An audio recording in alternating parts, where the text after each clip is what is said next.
Alright guys, Shaman or Paramilitary 2? Which is better out of these two extremely popular Spydercos?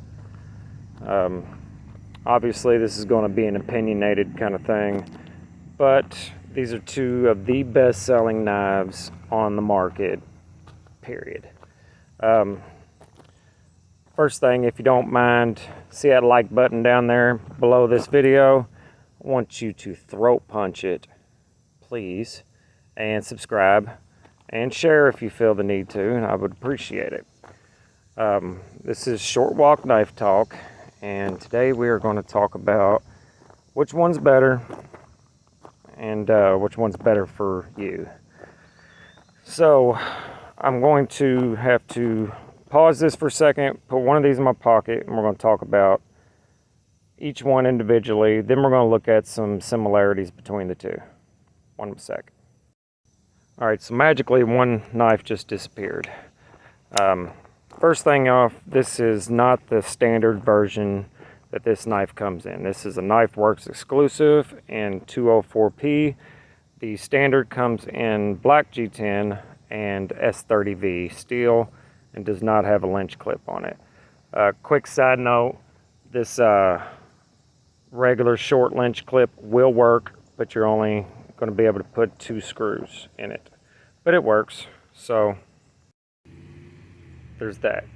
The action on this one isn't great yet. They do break in. It's on phosphor bronze washers, which makes it a great work knife, especially for my field, which is carpenter. 204P is an excellent steel. It's roughly the same as 20CV, which the Pm2 is in, and M390, just made by different people. From what they say, they're almost identical. I will say this one here, according to Knife Center, is Rockwelled between 62 and 64, which is primo. That's what it should be, Rockwelled at, which we'll see. We'll see how it does. Has a high saber grind, quite thick stock that tapers a little bit, but not too aggressively, making it a good stout hard user. And I would say this is a hard user. Very comfortable G10 scales that are contoured. It has full steel liners that have been milled out a little bit.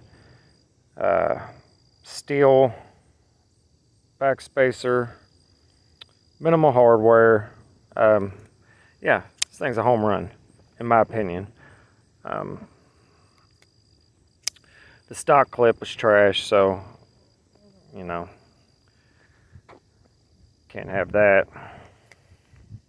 Anyway, so I haven't used this for work yet. I've had one before. I had one in Z-Wear. I loved it. I ended up selling it. I wish I wouldn't have. Now I'm going to hang on to this one. This one's rocking a ridiculously hair wiping sharp edge. Not quite mirror. I didn't put a full mirror on this one because I plan on using it, as all knives should be used, especially in this price tier. This one was about $240, which is pretty good for a Shaman exclusive. They come in a lot of other exclusives, M4, CTS, XHP, sorry about that. Crewwear, and a number of others. So they sell out pretty quick, but as of recording this, they are still available. Alright, now I'm going to put this one in my pocket, and we're going to jump over to the Paramilitary 2. This one is a DLT exclusive in 20CV. That's not their standard steel. They come in S30V, and now they are rocking the S45VN, which they say is better. We'll see. I'm not 100% sure. I like S30V. Spyderco does a good job with their heat treats, and you know, I have no issues with S30B. But apparently S45 is better in almost everything from what I hear. I don't know. I'm not a scientist. Anyway, full flat grind. Not too thick, but man, it stock, but it tapers down to a super dainty edge. Sorry, I can't get it to, there we go. So I would not call this a hard user. It does have phosphor bronze washers. They both have, which we'll get to that, never mind. This one also is not the stock clip. This is a Rips Garage Tech milled titanium, which works better for me. I'm not a fan of the Spyderco stock clips. These come in a ridiculous amount of blade steels, just about every steel that you can think of, even some really odd stuff like BG42, Rex 45, steels that just aren't all over the place. I believe Spyderco dabbles in just about everything, which is cool, which is what makes Spyderco so awesome. They have so many daggone models, hundreds of models over the years. They have a freakishly large amount of models being produced right now. Some in the US, some in Italy, some in Japan, and some in China. They're just all over the place, and they are pretty much maintaining ownership of the $100 to $300 range market. They own it. This one has stellar action. It's definitely a fidget-friendly knife. It probably cuts better than the Shaman for most EDC tasks. Just your regular everyday cutting, opening gummy bears, you know, that kind of hardcore stuff. Because of the geometry, it just cuts better. Minimal hardware,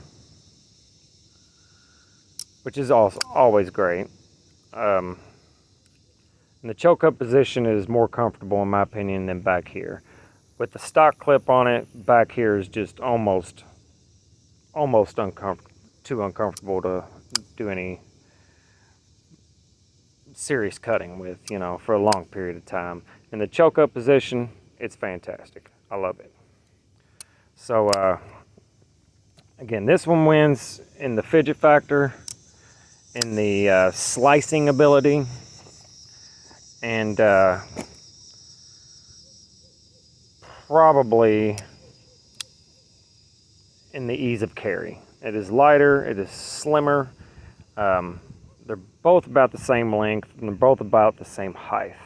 But as far as in the pocket, this one takes up less real estate. The scales are not contoured, but they're comfortable. Decent amount of traction there to get a good grip. This is a classic. Everybody knows the PM2. I'm not even gonna keep on going on and on about it because everybody knows this knife. So I'm gonna get them both back out here, and we're gonna talk about a couple similarities and then move on to who I think the winner is. All right, I'm gonna try to do this without dropping either of these. So they both have the world-class locking system, which is the compression lock. One of my favorite locks. It is very strong, very agile, very easy to disengage the knife, and it works great. Not too left-handed friendly, but you know, wrong-handed people, I apologize. So which one do I think is the better of the two? So in my opinion, for what type of work I do, the Shaman's going to be the better work knife. It's a little more hard use. It is thicker, a little more sturdy, and I don't really care that the size is pretty aggressive. It's a pretty big knife. Takes up a lot of pocket, and it's not real light, but works great for me. As far as just general EDC tasks, the PM2. Overall, I have to say I think the PM2 is a better overall pocket knife, but marginally. Honestly, it's just edging out the Shaman. So with that being said, if you haven't tried either of these, you cannot go wrong with either one. Grab one, you won't regret it. And if you do, you can sell it easily on the secondary. I don't know if I would go chasing the exclusives, but if you want a little bit better steel, I would check out something in a 204P, 20CV, M390, and those kind of things. I'm a tool steel guy, so if you can catch one in crew wear or Rex 45 or M4, there's your money shot. All right, guys, I'm gonna wrap this up. If you do not mind, please like, subscribe, share. If you have any suggestions, hit me up in the comments. I'll try to answer anything. Any questions that you have. If you want to see something, let me know. I'm going to start selling a few of my knives to buy more knives for content.